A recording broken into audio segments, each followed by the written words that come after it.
மசாலாவை அம்மியில அரைச்சு அப்படியே தூக்கி எண்ணெயில போட்டு பொரிச்சு நம்ம அம்மா வறுத்தா ஒரு 100 வீட்டுக்கு மணக்கும் பாரு. அந்த மாதிரி கமகமகமகமகமகம்னு சமைச்சு மண்டைய மாமனுக்கு வாழைய மருமனுக்கு நடு துண்ட உன் தம்பிக்கும் தனியா பொரிச்சு கொடுக்குற. எனக்கா இன்னைக்கு சமையல பின்னு பின்னு பின்ற. இதுலதான் உன் தம்பி மேல எவ்வளவு பாசமா இருக்குன்றத பாக்க போறேன். அத்தை நான் மீன் குழம்பு வைக்கிறேன் அத்தை. கொஞ்சம் இருந்தா வந்துடுறேன். எங்கடா போற? மீனை வாங்கின வேட்டை கொடுத்துட்டு பக்கத்து தேட்டர்ல என் தலைவர் எம்ஜிஆர் படம் போட்டுருக்கேன், பாத்து காலைல வரந்தாயி. டேய் என்ன சித்தப்பா, நான் மீன் குழம்பு ரொம்ப நல்லா வைப்பேன். நீ நல்லா வைப்பேன்னு என்ன கேரண்டி? நான் கேரண்டிடா, அவர் சமைக்கும் போது நான் கூட தானே இருக்கேன். நம்பலாமா? நம்பலாம். சரிதா வச்சு கொடுத்தா நீயே வாங்கிக்கோ. அக்கா போயிட்டு ஒரு 5 நிமிஷத்துல வந்துருவா. 5 நிமிஷத்துல என்னடா பண்ண முடியும்? சரி கூட ஒரு 5 நிமிஷம் சென்று வர்றேன்.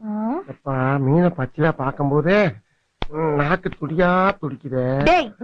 ஏன்டா பூனை கருவாடு கலையிற மாதிரி அலையிற? போடா போடா.